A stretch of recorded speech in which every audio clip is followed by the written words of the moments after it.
Okay, hello everyone, my name is Tomas Rylek, as you can either see on the title slide, and I want to talk a little bit about what we've been doing in .NET, mostly in .NET Core, with respect to satisfying customer needs, with respect to various deployment options and optimizations. It's been kind of a relatively long journey. I don't pretend to have been there since the very beginning. I've only been in Microsoft for about 7.5 years, as Kai already mentioned. I was originally hired for the Midori team, which we'll enter the story at some point. And when in 2014 the project was cancelled and the team was disbanded, I moved over to Coursera. I was initially responsible for making the .NET Native a shippable product. It will also get mentioned at some point. And after that, I continued working on .NET Native for 1 or 2 more years, improving the diagnostics for it and so on. After that, I worked on infrastructure a little bit. And I'm currently working on open source, mostly in the Coursera repo. And that's very much related to what I'm about to mention at the very end of my presentation. So, I think that one thing to understand with respect to this journey is kind of where it began, like .NET originally and C# and kind of its combination of several things together.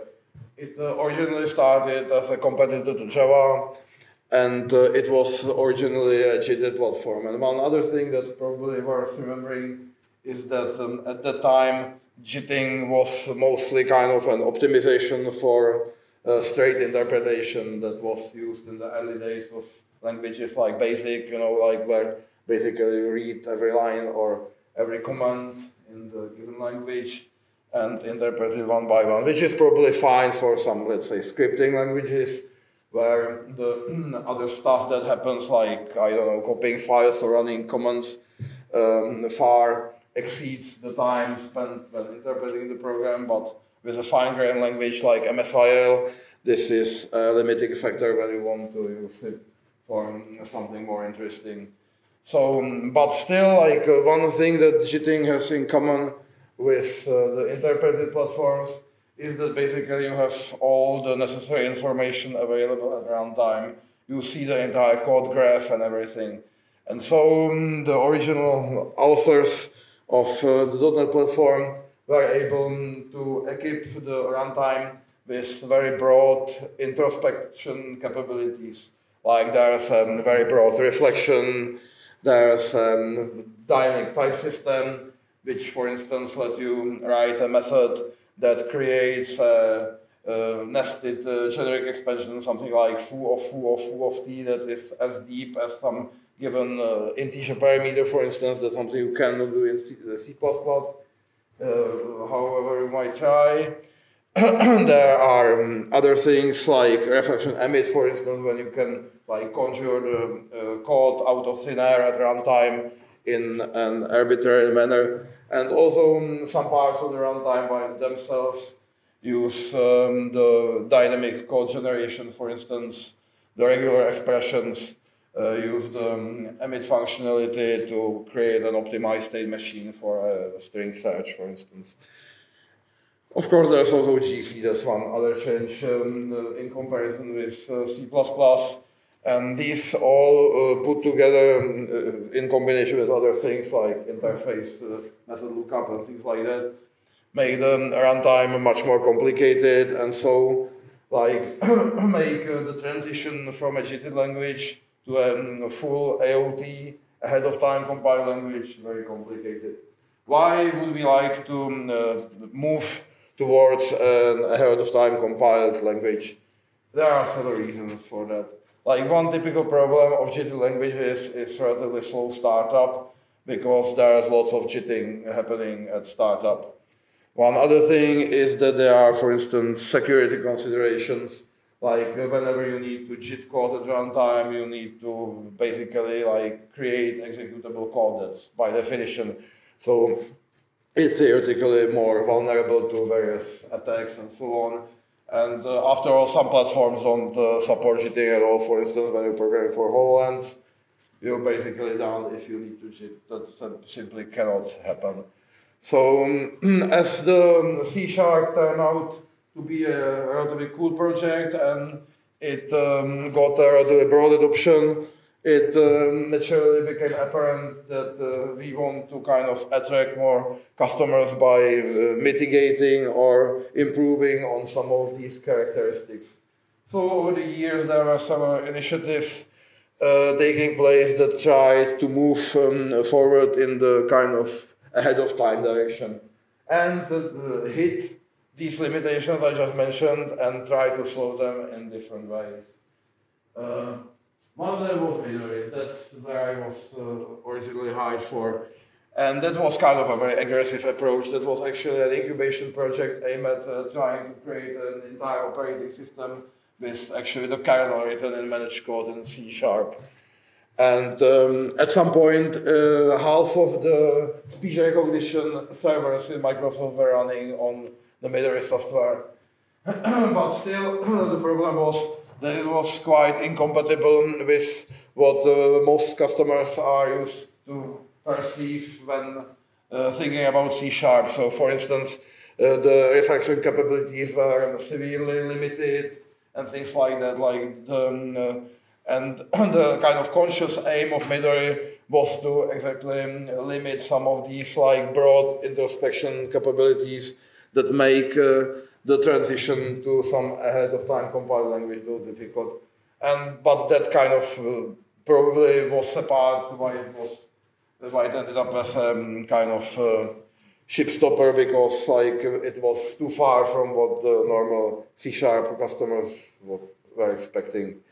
After that, there was .NET Native. That .NET Native is currently in kind of a servicing mode. It's no longer actively developed, except for fixing important customer bugs.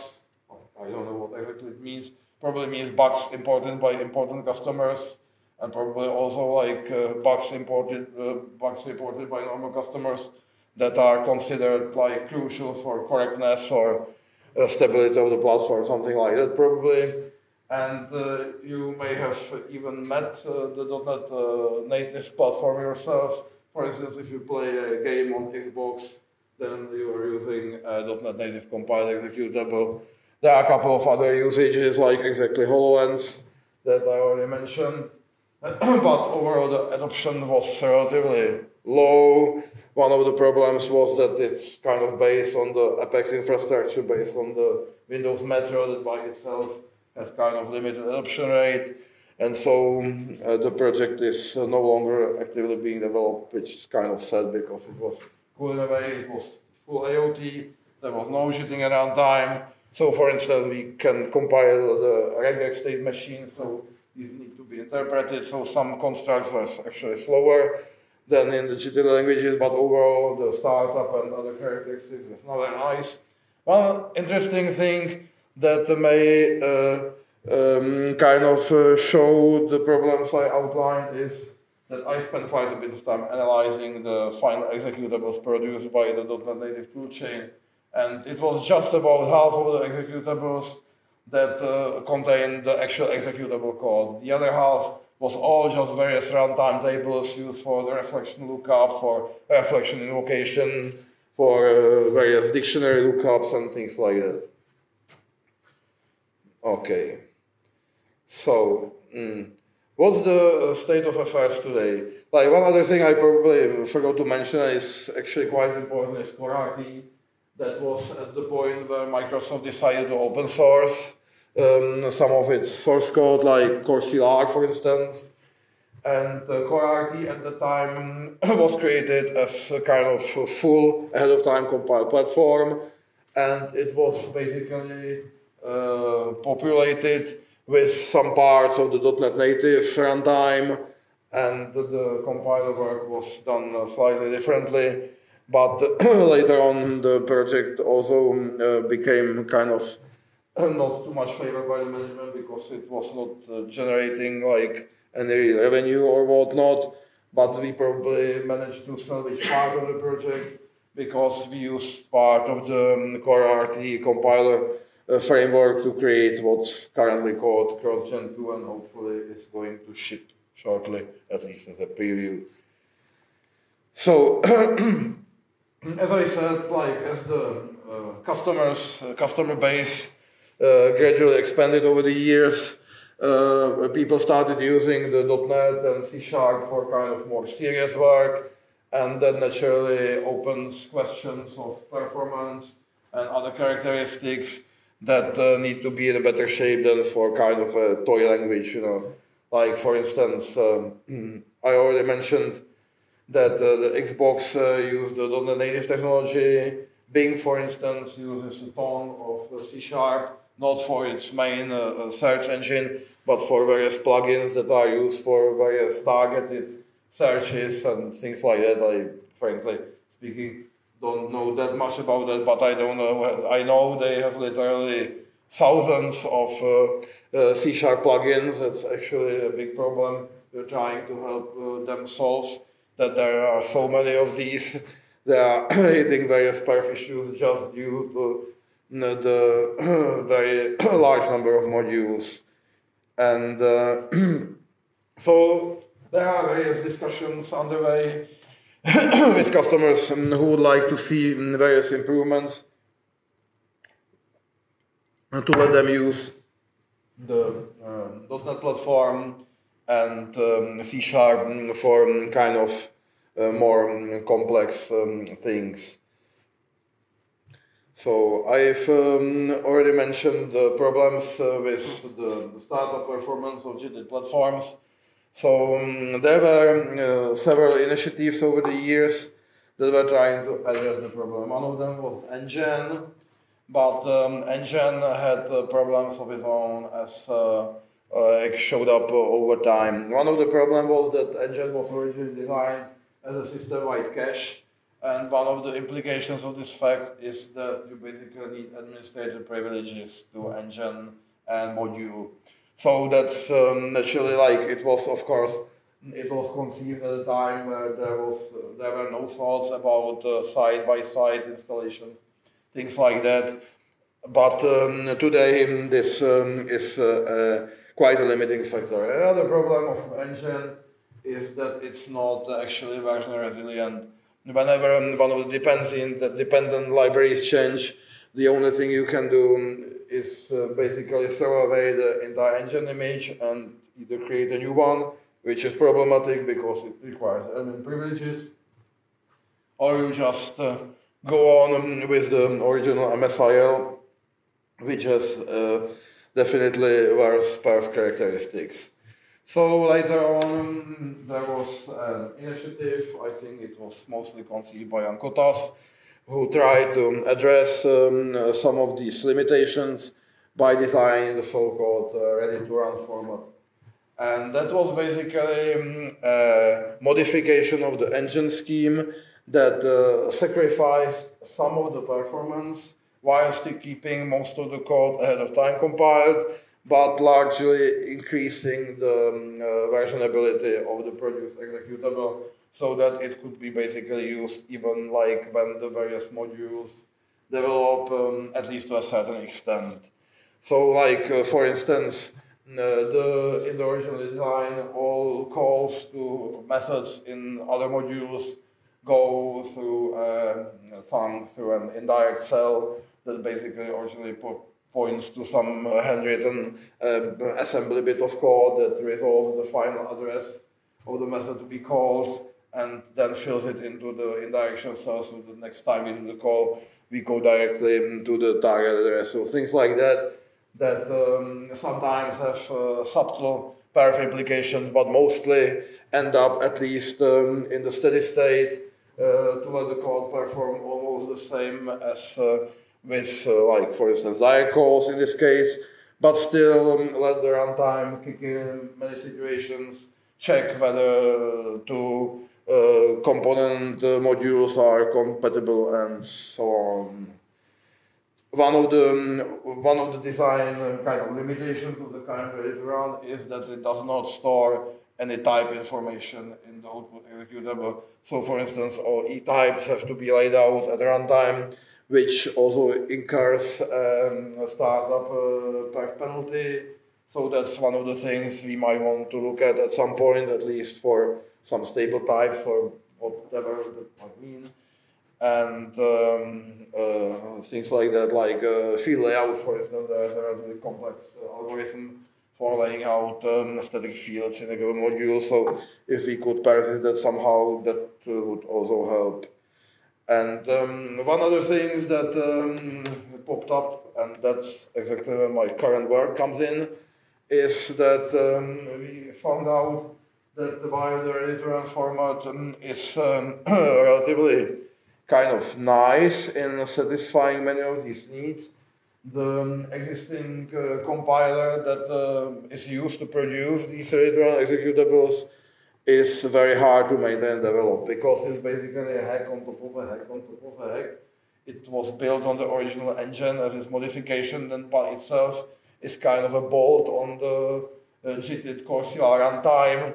So it's a very complicated beast written in C++, as you can imagine. So, and after all, it's not a real compiler. It's what basically happened at some point is that just someone wrote a loop that iterates over the methods and just spit them out one by one. So there's no real like dependency analysis framework or anything involved. So it makes any like more complex optimization scenarios very difficult. So what I've been basically hacking on in the last year or so with another colleague on my team, Simon Herceg, was that we took the already mentioned ready-to-run code base, or rather the compiler part of the ready-to-run code base, and we tweaked it by importing or let's say refactoring various Corsia algorithms to make it produce images compatible with the ready-to-run format. And we were successful to the extent that the management decided that we're going to try to ship this product actually. So that's kind of a nice change, because right now there are about 10 people hacking on the project instead of the 2. So, but the kind of downside is that I don't do much work of my own anymore, because I spend most of the time either in meetings or advising someone to ramp them up on the project or so. But it's still nice to see like how it evolves, hopefully like to something reasonable.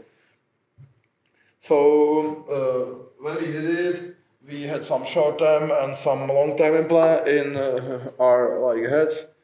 The short-term plan naturally was to create a functional equivalent replacement on CrossGen, both in terms of correctness and performance. So I think we're more or less there. There are some limitations but that we're currently addressing, but I think we're not far from parity with CrossGen, and we're already able to execute some improvements, like the so-called large version bubble, where, for instance, like as you can easily imagine, all this versioning thing is happening to let a customer independently ship parts of the product, or let Microsoft modernize parts of their framework without breaking all the customers depending on them or so on. But there are many situations, including Microsoft shipping their framework, where we know what we're shipping, and or rather we, for instance, know that every time we ship the framework, we ship it in its entirety. So in many cases, also when, for instance, a customer has a product that comprises a set of assemblies, they know that they always ship them as a combined thing, not just one by one independently. And in these cases, the codegen can be much improved by, for instance, removing some of the version resilient trampolines and indirection cells, directly encoding field offsets, co-addresses, not really still, but at some point, hopefully, and things like that. So large version bubble, overall, I think when Jan Rylek measured it some time ago, it showed up as something like 5% per win in some sample applications. I don't claim it to be the kind of definite number, but there is a win to be had by that. And after all, there are some situations where this is kind of the natural thing. And one other thing that's kind of underway is the so-called single file project. That's exactly an deployment simplification when in many scenarios, like for instance how CrossGen kind of works, is that it outputs one output assembly per each input MSI assembly, and there is a ton of assemblies sometimes. I already mentioned that Bing uses 1,000 or so, perhaps more. So in some situations, it largely simplifies deployment, and sometimes even the perf characteristics, if we are able to squash all of this into a single executable. For instance, yperf, one thing that Bing does is using large pages. So when they're for better performance, when you have large pages and you have a ton of small modules, the heap is very much fragmented, because they often don't use the large pages in their entirety. So they would be much happier if they could just compile all the stuff as a big code segment that would then better fit in their memory model. So this is what we're working on right now, and there are also some longer-term goals that we're not yet actually looking at, because we have plenty of other things to do in order to be able to ship a preview and then the entire thing. But at some point, we'd like to look at some additional optimizations like direct calls, or native file formats. For instance, today on Linux and OS X, they still use kind of the Windows P format as the executable format, which is kind of unnatural for these, and for many reasons it would be much handier to use what they use natively. So that should be actually pretty simple, because one of the parts of the work I've been working on is that we have our own executable emitter. Basically, we're not using any like object writer or anything like that. It's basically an open-coded 1 or 2,000 lines of code using basically the system reflection metadata stuff, and it's very straightforward and easy to modify. So my hope is that creating the ELF, for instance, or the macho format should not be like that much of a work. And I think that's basically all I had. Thank you very much.